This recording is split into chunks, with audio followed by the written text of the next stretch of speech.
почти добрался до конца. Он почти добрался до конца, но мой соперник очень крепкий. Я видел, как он раньше выступал. Я в конце концов собрался. На третьем раунде я его повалил. Ну и победа была присуждена по решению судьи. Я этим доволен. Похоже, что с течением времени темп боя замедлялся. Это сказалось усталость или это целенаправленное решение? Как нам понимать, что произошло? Я замедлил ход боя. Раньше, выступая на UFC, я не проявлял пассивность, но мой соперник навязывал быстрый темп. Мне было необходимо его замедлить. Если поддерживать такой безумный темп, который установился после первого раунда, то пришлось бы очень тяжело. Также сказывался адреналин, и необходимо было как-то это все контролировать. Вы повалили своего соперника, а затем отошли. Расскажите, как-то понимать, какая в этом может быть проблема. Он упал назад, потерял контроль над своим телом. И он уже был не в состоянии что-либо сделать, и это было похоже на нокаут. Вы считаете, что дело сделано? Я не очень доволен тем, как я выступил. Когда вы наносите такое поражение, то у соперника не очень хорошие перспективы. Что вы скажете? Для болельщиков это был очень захватывающий бой, как в техническом плане в том числе. Это очень важный шаг для моей карьеры, очень важное выступление. Поздравляю с победой.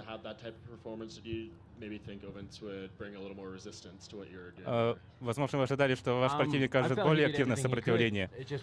Мне кажется, что он сделал все, что было в его силах, но этого было недостаточно. Я знал, что я буду быстрее, что я буду точнее, и именно так все и случилось.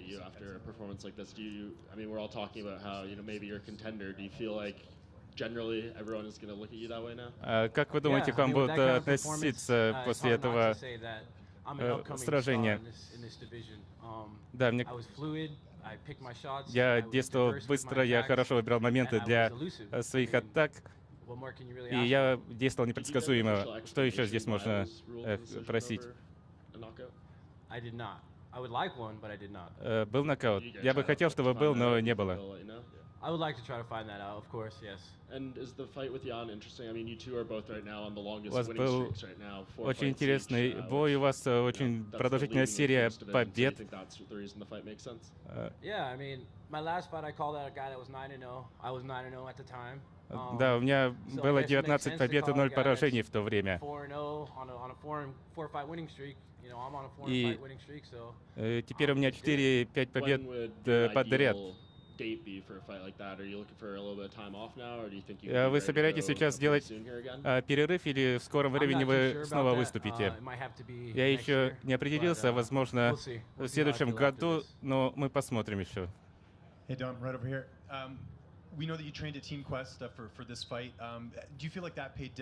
знаем, с кем вы тренировались перед тем боем. Сказалось ли это каким-то образом на итоге? Да, мне этот человек всегда помогает. Мне кажется, что работая с этой командой, я очень существенно вложился в свой собственный рост. Вы держали победу не просто над каким-то безымянным соперником, вы победили очень крупного, важного игрока.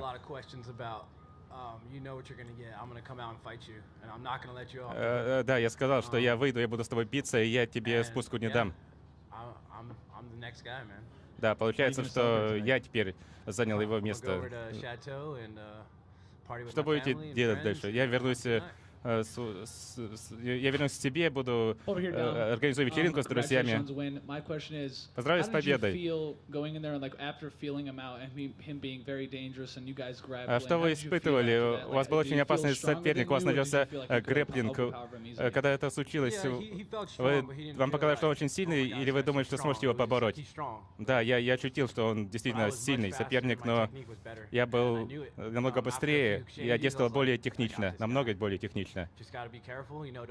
Я понимал, что нужно действовать осторожно, нужно быть внимательным, нельзя лениться.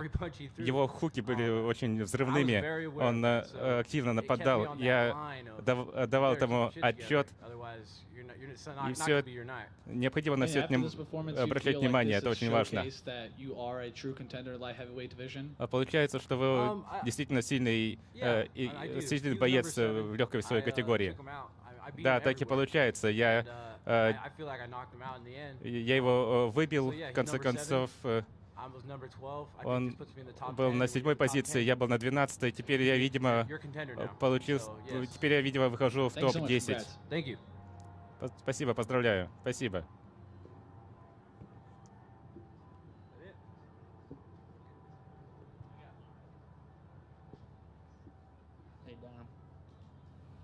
Dallas Hall MMA Fight Radio.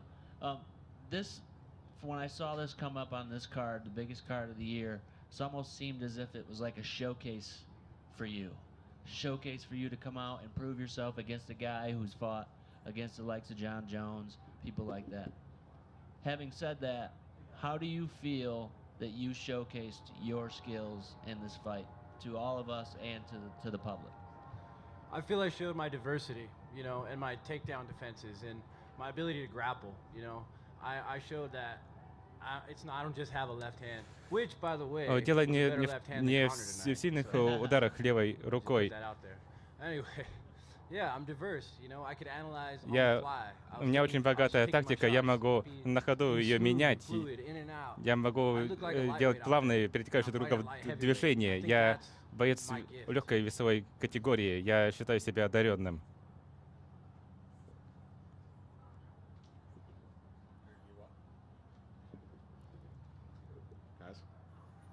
I just wanted to ask a question. Obviously, the main event, it ended in, I don't know how much you saw after. Вопрос такой. Очень важное событие произошло, и мы видели, что произошло после этого. Что вы можете сказать о обеспечении безопасности в районе сетки? Боец смог перепрыгнуть через нее. Какие опасения в этой связи? Опасений нет, я профессионал. Здесь не место для потасовок. Здесь должны быть меры безопасности, чтобы предотвращать подобные вещи. И вообще это не свойственно бойцам. Даже если у вас полно охраны, все может произойти в одно мгновение. Никто даже не успеет ничего предпринять. Вам кажется, что произошло нечто негативное для этого вида спорта. Расскажите об этом. Я даже не знаю, как к этому относиться. Вина лежит на тех, кто непосредственно в этом участвовал. Сегодня выступали большие звезды, происходили великие вещи. И не могу ничего сказать по организации мероприятия в целом. Мы закончили? Да, всем спасибо.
Tony, congratulations on your victory this evening.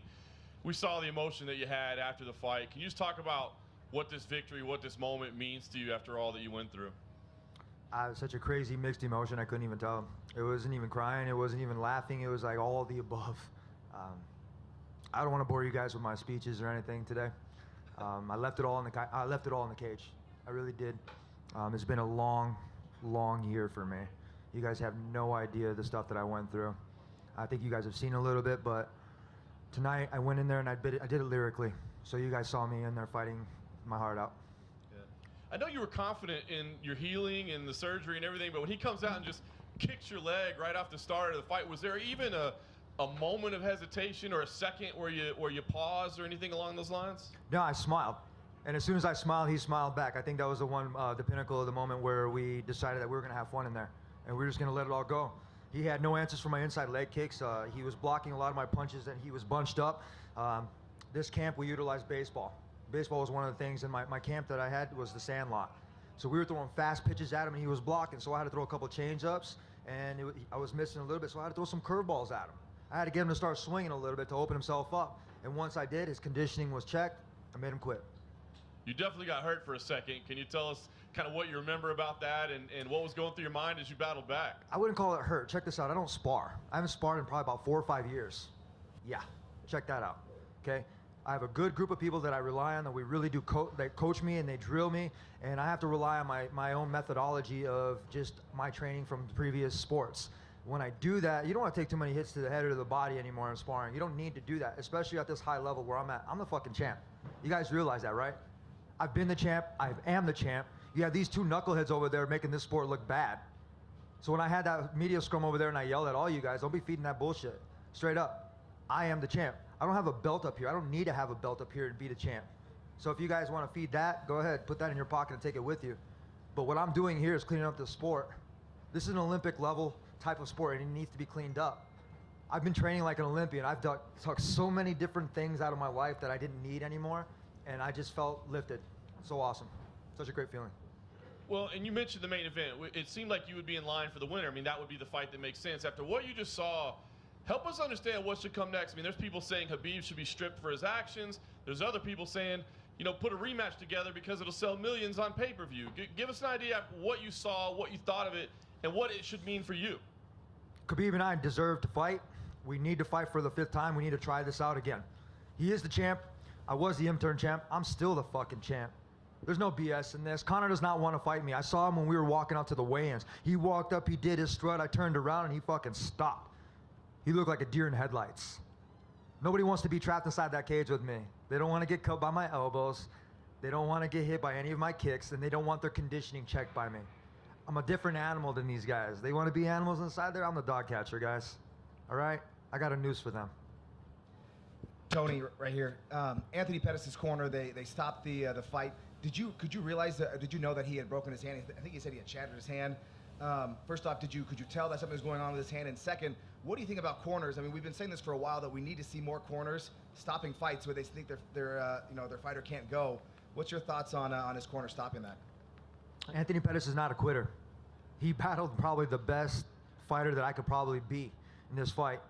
This was a world championship level fight right here that I had. Doesn't matter who was going to be put in front of me. Their will was going to be tested. They were going to taste blood. I actually had blood in my eyes and we stopped. I was getting excited because I was battling a little bit of adversity. You said, you got rocked. Yes, I got frickin' rocked. It was amazing. You guys have no idea how well I battle under attrition. I do so well under chaos, it's not even funny. There's nobody in this division that's ready for me. You guys want to talk about money fights, you want to talk about this and that. I have the belt inside my room. I'll match my belt up with Conor's or with Khabib's any day. I'm all in. I'll bump up to 170 when I'm done here and I'll clean up that division too. So Tuesday, obviously, at the PI, that was an interesting interview. Wednesday, you started having fun at the open weigh-ins, or media day, and then an open weigh-ins. Was today fun? Did you enjoy being back in the cage after surgery? Yes, I'm smiling, guys. I don't have to talk bullshit. I had a lot of fun in there. I was really nervous going into the match. You guys have no idea how nervous I was. I was trying to find my groove, trying to listen to my music, but it was so hard. It's been a year since I've been competing inside this octagon. I wanted to go in there and I wanted to demonstrate everything that I've been working for. And how embarrassing would it have been if I lost and then all those videos that I've been doing, right? I mean, it would have came back at me. So I had to make sure that I went in there and I put this dude away in color, in fashion, so that way it would set me up for the next fight, which is the title fight. I am the champ. Dana White, you need to pay me. I don't know if I got a bonus. Did I get a bonus, guys? Haven't heard yet. I haven't heard anything, right? Everything's been so busy. It's been so chaotic. But Pettis and I deserve fight of the night, and I deserve another bonus because of that. You guys understand, I train my ass off, and I have a bunch of fighters looking at me to set the sport clean. And I'm gonna do what I gotta do. I'm not gonna worry about anybody else doing what they're doing because they're gonna have to go home at night and they're gonna have to decide whether or not they were doing the right thing. Not me. Tony, you earlier in the week said that you don't actually enjoy fighting and your victory dance is a bag of M&Ms and a can of Coke. After an epic war, yes mate, yeah, get in. After such an epic war against Pettis, arguably fight of the night, is the can of Coke and the M&Ms gonna cut it? Pizza. You guys are like, nah, you guys are like boring out here. But it's funny because this is the smaller things to me that make the biggest difference. Because that keeps me humble. You guys don't want me to have a big head like Conor. Trust me, you guys won't fucking like me. We'll be putting numbers on that pay-per-view stuff if you guys really want me to cut some promos. Trust me, it's cool. I clean them nice. You know, I don't need these lines in my hair. I don't need all that stuff. But I have good management. I have my family. Even before that, I got fake family friends. And that's strong. You got to try to take this smile from me. You got to beat me inside that octagon. And I don't see not one of these fighters in the UFC doing that. I'm setting myself up for life, for my 401k and everything else with my professional team. I'm taking Snap into it global. You guys have no idea. Me and my Sharks, we're going.